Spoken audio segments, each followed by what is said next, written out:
सार बचन राधा स्वामी वार्तिक भाग पहला दफा 26। आंखों के ऊपर मैदान सहस्रदल कमल का शुरू हुआ और यही शुरू ब्रह्मांड की है और ये हद 10वें द्वार के नीचे तक खत्म हो जाती है, यानी स्थान प्रणव तक, और प्रणव के ऊपर पार ब्रह्मांड कहलाता है। और मुताबिक संत मत के दर्जात सिफली यानी दर्जात सिफली स्थूल सरगुन में दाखिल हैं और दो स्थान सहस्रदल कमल और त्रिकुटी के निर्मल सरगुन कहलाते हैं। और इसके परे का स्थान यानी शून्य निर्गुण खालिस कहलाता है और उसके पार देश संतों का शुरू होता है। इसी सबब से कहा गया है कि स्थान संतों का सरगुण और निर्गुण के पार है। और यही सबब है कि कृष्ण महाराज ने अर्जुन को उपदेश किया कि वेदों की हद से कि वो त्रिगुणात्मक यानी सरगुण है पार हो, तब असल मुकाम पावेगा। और भेद और कैफियत रचना वगैरह की और जो शक्ति और कुदरत की इन सब स्थानों में रखी गई है, बहुत से बहुत है। ये सब हाल सच्चे अभ्यासी को सद्गुरु पूरे से मालूम होगा और अपने अभ्यास के वक्त वो आप देखता जावेगा। दफा 27।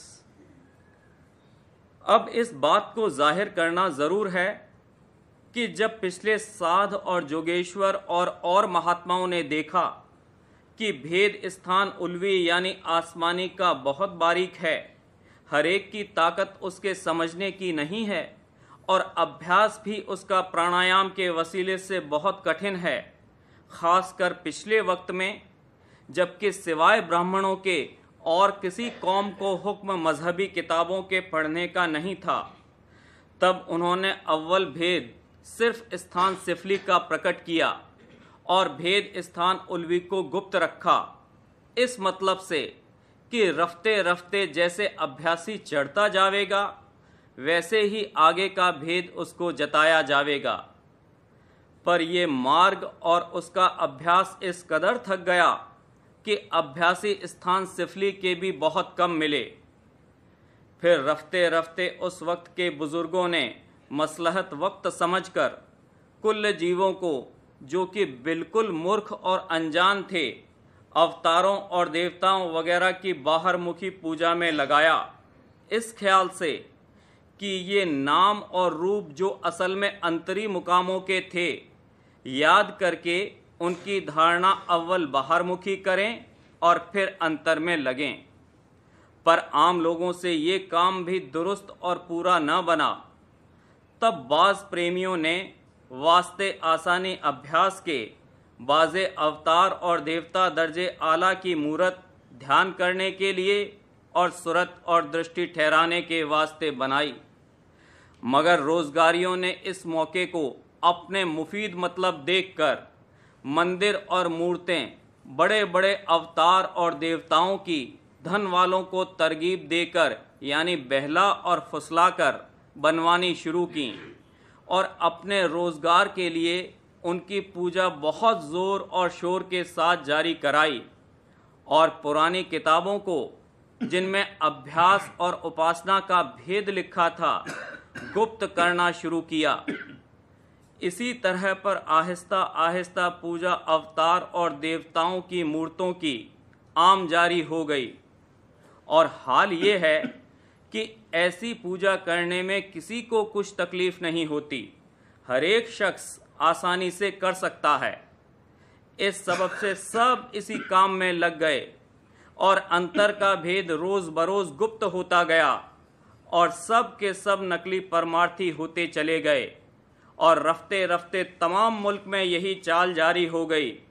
और संसारी और भोगी लोगों को ये पूजा बहुत पसंद आई, क्योंकि वे अपने मन के मुआफिक पूजा करने लगे और उसमें भी माया के भोग और विलास का रस लेने लगे।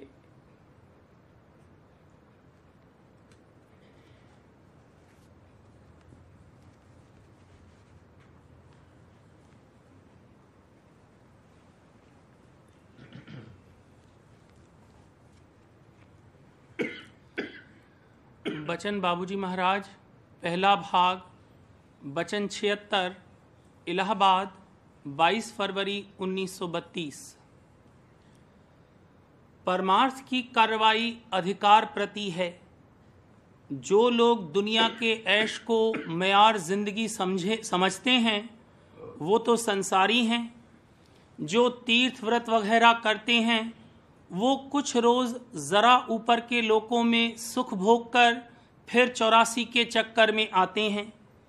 जो ब्रह्मांड के लिए कार्रवाई करते हैं वो भी निर्मल आनंद नहीं प्राप्त कर सकते, क्योंकि वो अमर देश नहीं है। निर्मल आनंद सत्य देश में पहुंचकर ही मिल सकता है। परमार्थ की कार्रवाई अधिकार प्रति है। मामूली परमार्थ आमतौर से ये समझा जाता है कि इस लोक के परे के लोक के निमित्त कुछ किया जावे। इस लोक के परे पिंड देश ही में पितृलोक, स्वर्गलोक, इंद्रलोक, शिवलोक वगैरह हैं। वहाँ भी इंद्रियों के भोग इसी किस्म के हैं जैसे कि यहाँ हैं। फर्क सिर्फ ये है कि यहाँ के मुकाबले में वो ज़्यादा सूक्ष्म हैं, ज़्यादा ठहराऊ हैं और ज़्यादा जोश के साथ उनमें व्यवहार कर सकता है। वहाँ देह भी बमुकाबले यहाँ के ज़्यादा सूक्ष्म है और भोग विलास बतौर पिछले कर्मफल के बआसानी मयस्सर आते हैं। कल्पतरु भी अंदर ही है, लेकिन करनी का फल खत्म होने पर 84 में उतार होकर जहन्नुम तक जा सकता है। मनुष्य चोला धारण करने पर प्रथम ख्याल परलोक का पैदा होता है। जिनका मेयार जिंदगी मौजूदा दुनिया के ऐश व आराम का भोग विलास ही है वो निपट स्वार्थी हैं और परमार्थ की झैल में आते ही नहीं। जो थोड़े शौक और सचौटी से इस संसार में पूजा, तीर्थ, व्रत वगैरह में पच रहे हैं वो सब इसी निमित्त करते हैं कि प्रेत जून से बचाव हो जावे और पितृलोक में बासा मिल जावे। आमतौर से यहाँ कुल संस्कार गर्भाधान से लेकर कपाल क्रिया तक और बाद को मृत्यु के सिलसिले में जितने कर्म प्राणी के लिए किए जाते हैं वो पितृलोक में बासा मिल जाने के ही लिए किए जाते हैं। पेशतर के आचार्यों ने जो तीर्थ व्रत रखे थे उनकी गरज ये थी कि वक्तन फवक्तन थोड़े दिनों के लिए घर गृहस्थी की फिक्र को छोड़कर किसी ऐसे स्थान पर जहाँ साधु संत विराजमान हों जाकर एकांतवास करे और उनके सत्संग से लाभ उठावे। अब उसके बरक्स तीर्थों में सत्संग का तो जिक्र भी नहीं है। तरह तरह के सैर तमाशे देखते फिरते हैं और किस्म किस्म के नज़ारे सामने आते हैं जिनसे बजाय दमन के इंद्रियों को और इश्तियाल हो। व्रत के दिन भी बजाय भजन सुमिरन करने के तर चीज़ें और मेवे इस्तेमाल करते हैं, तमोगुनी आहार खाते हैं, इसलिए उनका फल उल्टा होता है। पिंड देश में माया गालिब है और चैतन्यता मगलूब है। यहाँ जो कुछ ये करता है उसका कर्म अनुसार शुभ अशुभ फल मिल जाता है और 84 का चक्कर सवार रहता है। जो सुख मिलता है उसमें दुख इस तरह लगा रहता है जैसे बकरी को खूब खाना खिलाया जावे और तलवार सर पर लटकती हो। ब्रह्मांड में एक तरह पर स्वयं सुख प्राप्त है, वहां उसके लिए कोई चेष्टा नहीं करनी पड़ती और बहुत सुख भोग कर सकता है। तन मन बनिस्बत यहाँ के ज्यादा सूक्ष्म है और जितना सूक्ष्म होगा उतनी ही ज्यादा ताकत होगी। बमुकाबले पिंड के ब्रह्मांड में विष का अंग कम और अमृत का अंग ज्यादा है, लेकिन अमर आनंद ब्रह्मांड में भी नहीं है। गो वहां सुख चैन विशेषता से प्राप्त है और कयाम भी उनका अरसे तक है। वो भी मिलौनी का देश है। गो चैतन्य माया पर गालिब है, जिसकी वजह से तन मन सूक्ष्म हैं, वैसे स्थूल नहीं हैं जैसे पिंड देश में है, देश अभाव वहां भी लगा हुआ है। वाणी में फरमाया है कि न जग में चैन और न स्वर्ग सुख है, न ब्रह्म पद में अमर आनंदा। गिद्ध और उकाब की नजर बड़ी तेज होती है, लेकिन वो अपने मतलब की बात देख सकते हैं, कुछ और नहीं। अपना शिकार कोसों दूर से देख लेते हैं।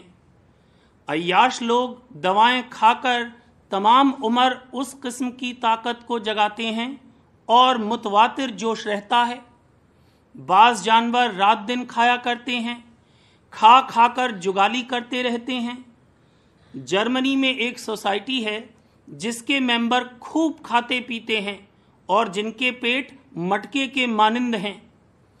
मथुरा के चौबे अनाप शनाप खाते हैं। एक साधु की निस्बत 12 देखा गया कि वो 2.5 सेर आटा और 3 पाव घी खा जाता था। ऐसी जोग विधियां भी हैं जिनको करके चाहे जितना खाना घंटे भर में हजम कर ले और फिर खूब भूख लगे। 3 सेर घी पी जावे और दस्त पतला न हो। लेकिन किसी किस्म की शारीरिक व मानसिक ताकतों के जागने से असली फायदा परमार्थ का नहीं बरामद होता। असलियत में इसमें नजाकत ऐसी आनी चाहिए कि सूक्ष्म से सूक्ष्म रस भरपूर ले सके और उसके विष और विकार से बचा रहे। अगर तमाम ज्ञान इंद्रियों के रस को तीसरे तिल पर एकाग्र किया जावे, जैसे चकोर चंद्रमा के दर्शनों के लिए हमातन दृष्टि हो जाता है और अपने चित्त को उसमें महव कर देता है, तो आत्मानंद प्राप्त हो, ये भी काफी नहीं है। जो संसारी ऐश व आराम में ही लिप्त हैं, वो तो निपट स्वार्थी हैं। वो समझते हैं कि मौजूदा ऐश व आराम से गुरेज करना और आइंदा आनंद की उम्मीद कायम करना ही गलती है। A bird in hand is worth 2 in the Bush.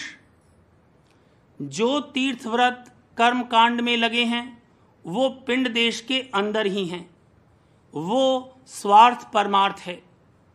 जो ब्रह्मानंद की अभिलाषा रखते हैं, वो परमार्थ स्वार्थ है। दुनिया और उसके लज्जात तर्क करने के काबिल हैं, और ऐसे ही उक़बा और उसके सुख आराम भी। बल्कि तर्क दुनिया और तर्क उक़बा के बाद सूफियों ने फरमाया है कि ब्रह्म का वाच्य रूप भी तर्क मौला में शामिल है। उसके परे जो उसका लक्ष्य रूप है, वहां पहुंचने पर ब्रह्मांड भी लोप हो जाता है। इस सब के परे जब सत्य देश में जो निर्मल चैतन्य देश है पहुंचे, तब निर्मल अमृत रस प्राप्त हो। ये निज परमार्थ है। निज परमार्थ बगैर कर्म कटे हुए नहीं हो सकता।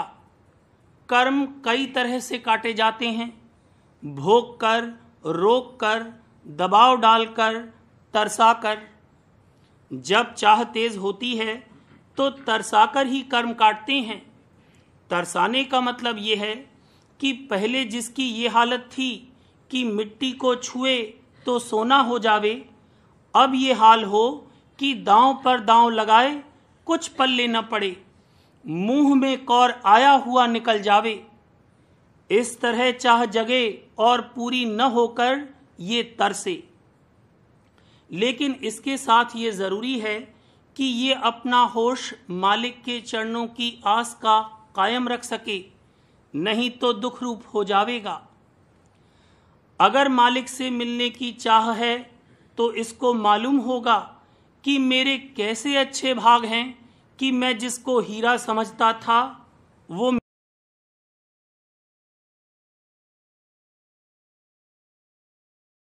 भाग सराहेगा। जब निर्मल चैतन्य धार से जो उद्धार के लिए यहाँ आई है डोरी लग गई, तो सत्य देश से गठबंधन हो गया, यानी सत्य पुरुष से सूरत की सगाई हो गई।